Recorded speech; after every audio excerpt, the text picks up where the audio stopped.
Oi gente, essa é mais uma videoaula do blog dos concursos. Eu sou o professor Demetrios Wagner, leciono a disciplina de Direito Penal.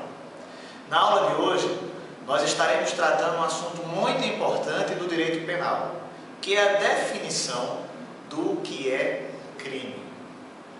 É importante você conhecer o que é crime, pois o direito penal ele tem por objetivo analisar o que é o crime, quais as circunstâncias que ele acontece e quais os elementos que fazem parte do seu bojo. Então, daí a importância de você compreender bem o que é crime e a partir daí você sair enveredando pelo resto da disciplina. Vamos conhecer então e tentar responder essa pergunta: o que é crime? Para responder o que é crime, diversas teorias foram criadas ao longo dos anos. Algumas a gente trouxe aqui na aula de hoje para vocês tenham conhecimento. Primeira teoria, a teoria bipartite, bem tratada pelo professor Damásio de Jesus. Ela diz que crime é todo fato típico e antijurídico.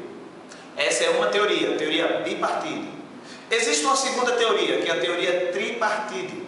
Ela diz que crime é todo fato típico, antijurídico e culpável.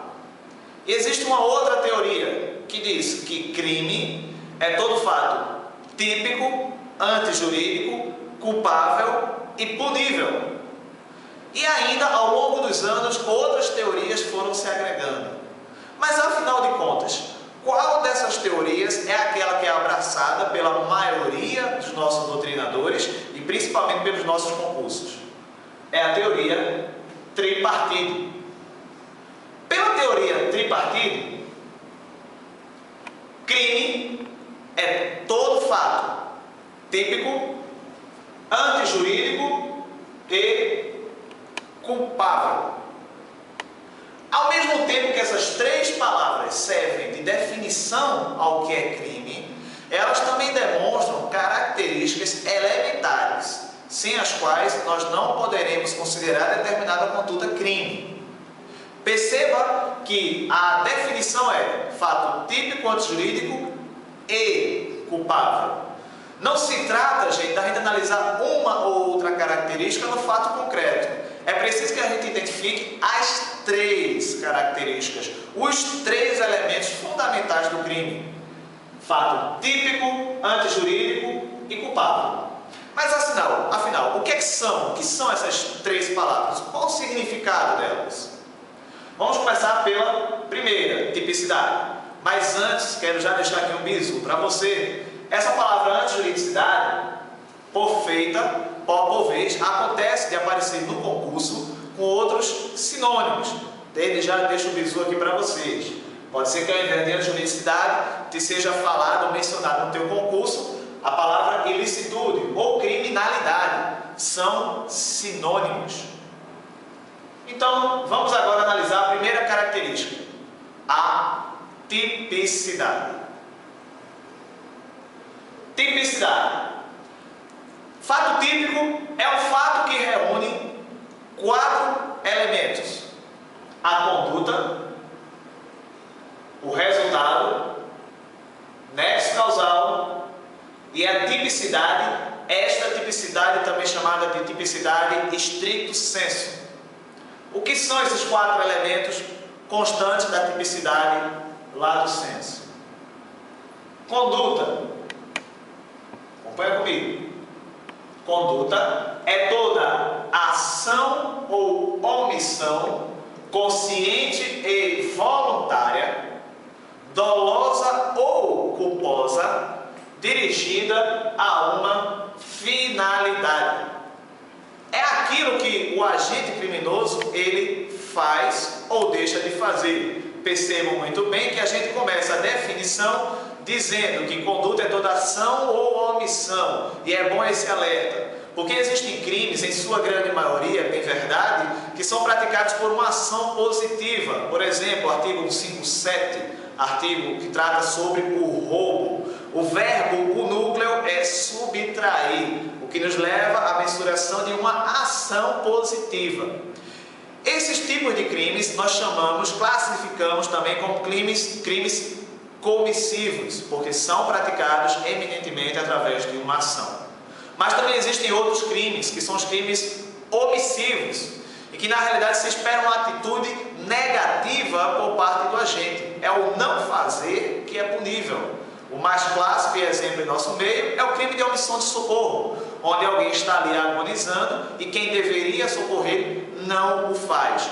O ato do não fazer, o ato negativo, caracteriza um crime omissivo, um crime praticado por omissão. Mais à frente também falamos de dolo e culpa, bastante conhecido em nosso meio e através principalmente da mídia, que tem trazido esse conhecimento. Dolo é quando o ato ele é praticado com vontade, com liberalidade para atingir o objetivo, enquanto a culpa não. A culpa, inclusive, aqui nos arremete àquelas 3 conceitos de imprudência, negligência e imperícia. Vamos voltar aqui. Conduta, então, primeiro elemento da tipicidade. Qual o segundo elemento? Resultado. Resultado, senhores, é a modificação do mundo exterior praticada decorrente da conduta. Se você analisar, por exemplo, o artigo 121, ele trata do crime de homicídio, lá descreve-se assim: matar alguém.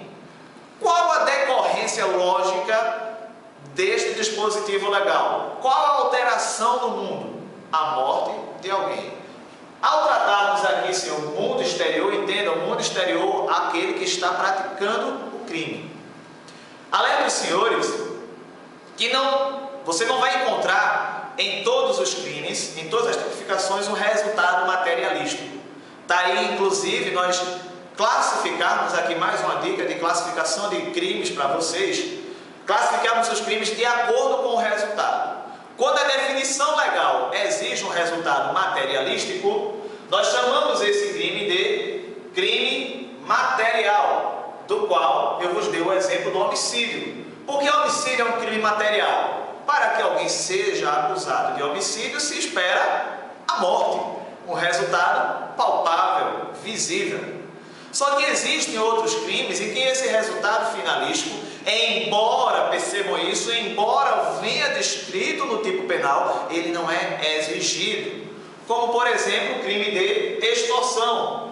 O crime de extorsão é um crime que nós chamamos de formal. Por que um crime formal? Porque a descrição que está no Código Penal acerca do crime de extorsão trata acerca do constrangimento de alguém. O agente ele vai constranger uma terceira pessoa com o objetivo de ganhar algo de forma financeira. No entanto, não importa se a pessoa ganhe ou não esse benefício financeiro, pois o núcleo do tipo penal extorsão é só o constrangimento. Então, a conduta ela já nos arremata à consumação do crime. E existe também uma terceira classificação de crime nesse ponto, que o tipo penal sequer fala de um resultado materialístico. Trago aqui exemplo de vocês o crime de violação de domicílio, que é um crime de mera conduta. Crime de mera conduta é aquele onde o tipo penal tão somente descreve uma conduta. Você percebe que no crime de violação do domicílio, a descrição do crime é tão somente a invasão do domicílio.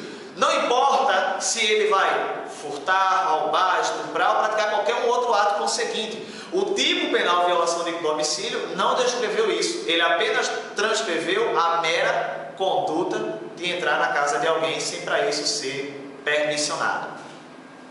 Voltando aqui para a tela, nós vimos muito bem o que é a conduta e o resultado. Mas esses dois elementos por si só não preenchem a tipicidade. É necessário haver um nexo causal. E o que é o nexo causal? Nexo causal, senhores, é o liame subjetivo que liga justamente aqueles dois primeiros elementos, a conduta e o resultado. Imagine, por exemplo, senhores, que uma pessoa, fulano, tem um desafeto Beltrano. E aí trama a morte de Beltrano. Convida-o para uma feijoada e envenena essa feijoada. Beltrano, ali durante a feijoada, passa mal e é levado ao hospital.